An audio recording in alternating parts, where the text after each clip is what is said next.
అందరూ బాగుండాలని కోరుకుందాం.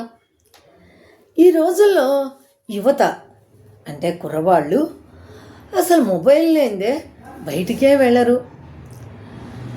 డబ్బుని విచ్చలవిడిగా ఖర్చు పెడతారు. ఖరీదైన బట్టలు, మరి ఖరీదైన 2-3 మొబైల్సు, అలాగే పబ్బులకి, ఫ్రెండ్స్తో పార్టీలు, ఇలా ఇష్టం వచ్చినట్టుగా తిరుగుతూ ఖర్చు పెడుతూ ఉంటారు. మనం అది ఎక్కువగా చూస్తూనే ఉన్నాం. వాళ్ళకి రూపాయి విలువ సరిగ్గా తెలియదు. అలాగే దాని గురించి ఒక చిన్న ముచ్చట చెప్పుకుందాం. రంగనాథం గారని ఒక బాగా డబ్బున్న కోటీశ్వరుడు ఉన్నాడు. ఆయనకి లేక పుట్టినటువంటి కుమారుడు వంశీ. అయితే వంశీ చాలా ఖర్చుదారి, విపరీతంగా ఖర్చు పెట్టేస్తూ ఉంటాడు. అయితే లేక పుట్టిన బిడ్డ కదా, అందుకని ఏమీ అనేవాడు కాదు. బాగా పార్టీలకు తిరగటం, అర్ధరాత్రి దాటినాక రావటం, ఫ్రెండ్స్తో ఎంజాయ్ చేయటం, ఇలా బాగా తిరుగుతూ ఉన్నాడు.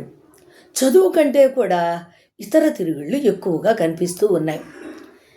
ఇక ఆయనకు చాలా బాధగా అనిపిస్తుంది. కానీ ఆయన ఆ స్థితికి రావడానికి ఎంతో కష్టపడాల్సి వచ్చింది. తన కష్టంతోనే అంత స్థితికి రాగలిగాడు. ఇప్పుడు తన కష్టాన్ని తన కొడుకు ఇలా ఖర్చు పెడుతూ ఉంటే ఆయన మనసు ఆగలేకపోయింది. చాలా బాధపడ్డాడు. ఈ పిల్లవాడు నేను కనుక లేకపోతే, నేను పోయిన తరువాత వారం రోజుల్లోపే ఇది ఖర్చు పెట్టి అవగొట్టేస్తాడు. కాబట్టి ఎలాగైనా కొడుక్కి ఆ విషయాన్ని తెలియజేయాలి, కష్టం విలువ తెలియజేయాలి అని అనుకుంటాడు. అనుకుని ఒక రోజున వంశీ నా గదిలోకి రా అని తీసుకొని తన గదిలోకి వెళ్తాడు. తన గదిలోకి వెళ్ళిన తరువాత, ఇదిగో వంశీ, నీకు ఒక విషయం చెప్పదలుచుకున్నాను, అది నువ్వు తప్పక ఆచరించవలసిందే కమాండ్గా చెప్తాడు. నీవు రేపటి 6 గంటల లోపు సాయంత్రం ₹1 సంపాదించుకొని తీసుకునిరా, అప్పుడే నీవు ఇంట్లో ఉండగలుగుతావు అని అంటాడు. ఓష్, ఇదేనా, నేనేదో పెద్ద పరీక్ష అనుకున్నాను అని తేలిగ్గా తీసుకొని ఆ పిల్లవాడేం కాదు, ఆ కుర్రవాడు వాళ్ళ అమ్మ దగ్గరికి వెళ్ళి, అమ్మ నాకు ₹1 ఇవ్వు అంటాడు.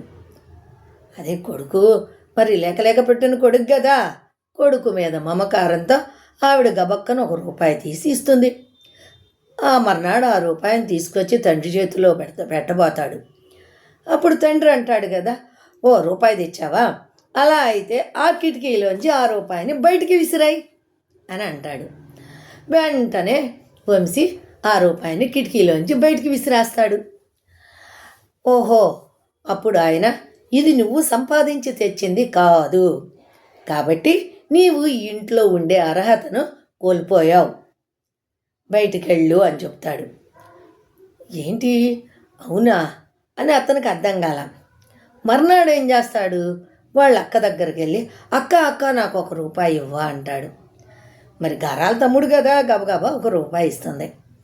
ఆ రూపాయిని తీసుకొచ్చి మర్నాడు మళ్ళా, నేను తెచ్చాను నాన్నగారు అని చెప్పని తీసుకొస్తాడు. ఓహో, అలా అయితే ఆ ₹1 తీసుకెళ్ళి ఆ చెత్త పట్టులో వేసేయి అంటాడు. వెంటనే ఆ ₹1 తీసుకెళ్ళి ఆ చెత్తలో విసిరేస్తాడు. ఇది కూడా నువ్వు సంపాదించింది కాదు, కాబట్టి నువ్వు కష్టపడి సంపాదించాలి, ఎవరి దగ్గర నువ్వు అడుక్కోకూడదు, నీ కష్టంతో నువ్వు సంపాదించిన ₹1తోనే నువ్వు తిరిగిరా అని చెప్తాడు. అప్పుడు ఇంట్లో నుంచి బయటకు వస్తాడు, తిరుగుతాడు. ఎండ మండిపోతుంది. ఏసీలో పెరిగిన పిల్లాడు కదా, అక్కడి నుంచి తిరిగి చాలా వీధులు తిరుగుతాడు.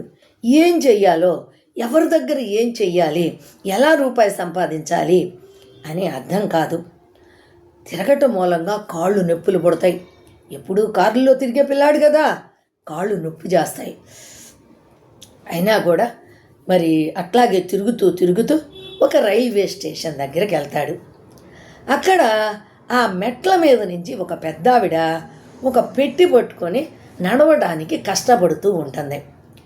ఈ గబగబా ఈ అబ్బాయి ఆవిడ దగ్గరికి వెళ్ళి, అమ్మా ఈ పెట్టి నేను పట్టుకొస్తాను అని ఆవిడ చేతిలో పెట్టి తీసుకొని అది భుజం మీద పెట్టుకుంటాడు. పెట్టుకుని ఆ మెట్లన్నీ దిగి ఆవిడని నడిపించుకుంటూ వచ్చి బయట ఆటోలో పెట్టి ఆవిడని కూర్చోబెడతాడు. అప్పుడు ఆవిడ ఆటోలో కూర్చున్న తరువాత ₹1 తీసిస్తుంది. ఆ రూపాయిని తీసుకుంటాడు. అప్పుడు భుజం చూసుకుంటాడు.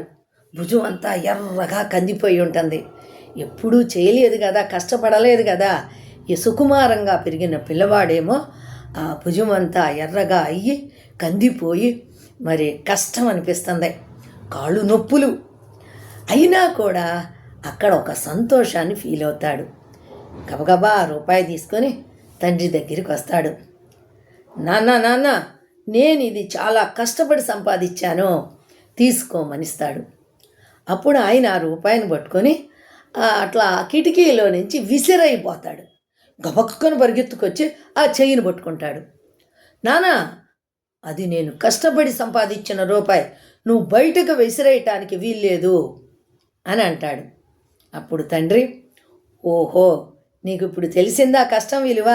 ఎంత కష్టపడితే నువ్వు ఈ ₹1 సంపాదించావు, ఇప్పుడు నీకు తెలిసిందా అంటే, అవునానా, నేను కష్టపడి సంపాదించింది చూడు అని భుజం మీద ఆ ఎర్రగా పడ్డది చూపిస్తాడు. నేను పెట్టి మోసాను అని చూపిస్తే, అవును చూసావా, నువ్వు అంత కష్టపడితే కానీ ఈ ₹1 సంపాదించలేకపోయావు. మరి నేను ఎంత కష్టపడి ఈ సంపాదన చేశాను అనుకున్నావు? ఇప్పుడున్నటువంటి ఇదంతా కూడా నేను కష్టపడి సంపాదించిందే కదా, నీవు దాన్ని ఎంత ఈజీగా ఖర్చు పెట్టేస్తున్నావు. అది నువ్వు కష్టపడలేదు కాబట్టి అమ్మ ఇచ్చిన ₹1 బయట విసిరేసినా నీకు నొప్పి తెలియలా, అక్క ఇచ్చిన ₹1 బయట విసిరేయటానికి నీకు ఇబ్బంది అనిపించలా.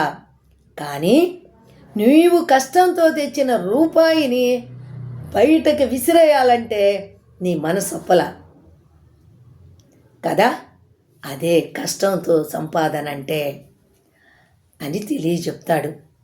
మనం మామూలుగా పిల్లలకి ఫీజులు కట్టాలి, చదువు కోసం కాలేజీ ఫీజులు కట్టాలి.